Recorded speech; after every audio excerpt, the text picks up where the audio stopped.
as you can see, it's really is something that we have tried to put back into the system because these are young people who are going to carry on the tradition. As you can see, each one has something personal to say, playing the very things that those of us who are older are playing, but they put another spin on it. They do their own thing. You hear what the drummer's doing. He's got some other stuff going there, and piano's got some things. Takes my composition, he turns it around and does something very special with it, which is exactly what is supposed to happen in jazz.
All right.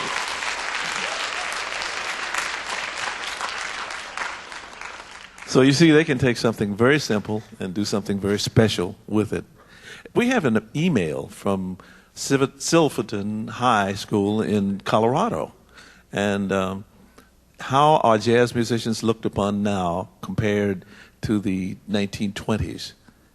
Well, I guess I'm the only one up here that can compare back there. So, but one of the things that we are proudest of is young people like this, and we're looked on very favorably because we are teaching young people like this and working with young people like this. And so I'm very proud of the fact that people your age are joining the various groups that are playing jazz, and mostly you find it in schools, and you find it in on the internet and places like that. And I'm delighted because we're doing some things. We'd like to answer some of the questions from the people right here. So you have a question for us? How long? What's your name first? My name's Dee Dee. Pardon me? Dee Dee. Edie. Dee Dee. Okay. How long do you guys practice? How long do you guys practice? Well, when I was your age, I used to have to practice about 8 hours a day because I like to do that. But I'll ask these young people how much they practice. They probably do. Yeah, they're younger yet. How much do you practice a day? Whenever I get a chance to, whenever I get a chance to, being a student, you have homework and, having a job and everything like that. So, but I try to practice at least an hour or 2 hours a day. I don't practice as much as I'd like to, because I'm busy at school, but I try to make a point to practice at least 2 hours a day. Good. 2 hours a day, that's good. But when I was not in school, I was practicing much more than that. Good. Along with what Renee said, because we're in college and, we have other classes, I try to do between 2.5 to 3 hours a day, just depending on my class and what I have going on. Good. Hey. No wonder you get to do what you do now. That's good. Thank you. Question. What advice would you give to musicians who want to learn to improvise? Well, I'll start with one of the guys in the group. Let's start with the drummer. I mean you. Me? Yeah. And then we'll go to him. Well, let's see.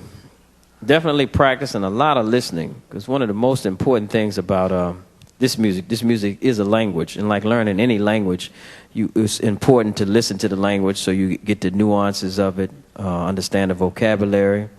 So a lot of listening and practicing and going out also to see people play the music is very important. Absolutely. Chip?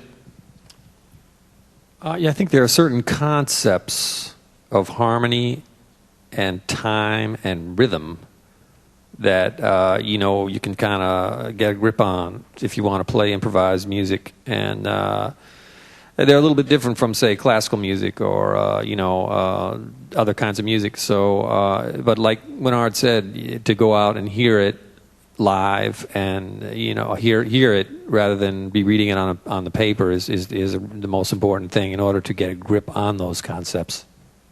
Terrific. Thank you. Yes, what is your name? I'm Jamila Wood, and my question for you is, who are some of your favorite jazz artists? So who are some of my favorite jazz artists? Yeah. Or everybody? No, yours. Oh, me.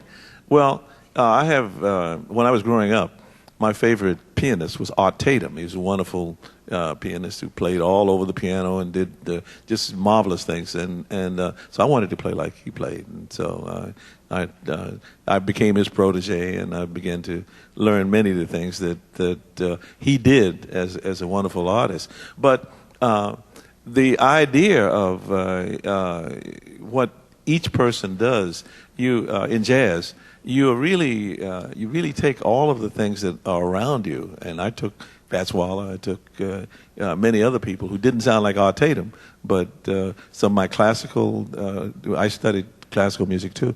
So I wanted to incorporate Johann Sebastian Bach in some of the things that I did. So I used him too. So a lot of people influenced me. Yes, ma'am. Do you write any of music to the students? I'm sorry. Do the students write any music by themselves? Oh yeah. So let's talk to them about that. Do you have written things, Christian? What are some of the things you've written? Well, I've written numerous tunes for different occasions. For weddings, birthday parties. It just depends on the mood and what you're feeling at that time. I mean, I've written songs for my friends, family, pets, anything like that. How about you, CV?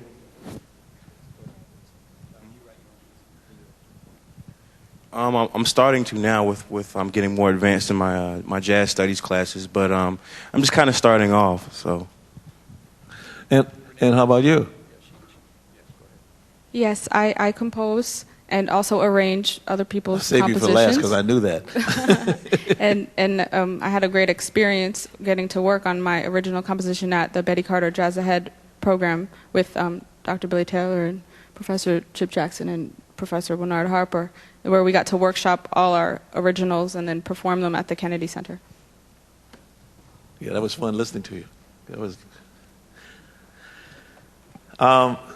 The question here from emails: how long have you been performing for student audiences? I've been performing for student audiences for about 40 years because it really was something that a long time ago, in working with a lot of people, I found that it was very important to, as a student, to work through things, but to know other people and to get to audiences like you and to play for you and talk to you and let you know that what we do, try to explain what we do and make it easier for you to understand why we work so hard at some of the things we do. Well, it looks like we've just about run out of time, and I'd like to thank our young musicians, Christian, Renee, and Carol, who has been, all of them have been just wonderful. Hey, how about another hand for these young people? I mean,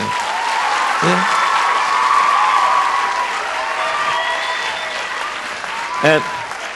And I'd like for you to give a separate hand for the other two members of my trio, because they are excellent teachers and they have been showing the Thank you. And this is because this is the thing that all of us relate to. As I said in the very beginning of this program, you know, Winard, Chip, and myself, we would like to thank the students in the auditorium for being with us today. So let's give them a hand. We'll give you a hand. Join us giving you a hand.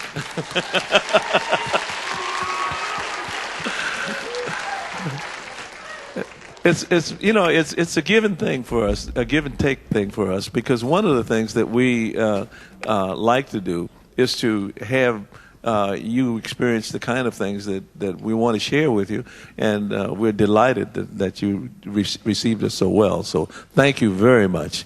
And one of the things that we'd like to do, just as before we close, is to, as I said, to thank each and every one of you, and hope that you'll listen in a little different way from some of the things.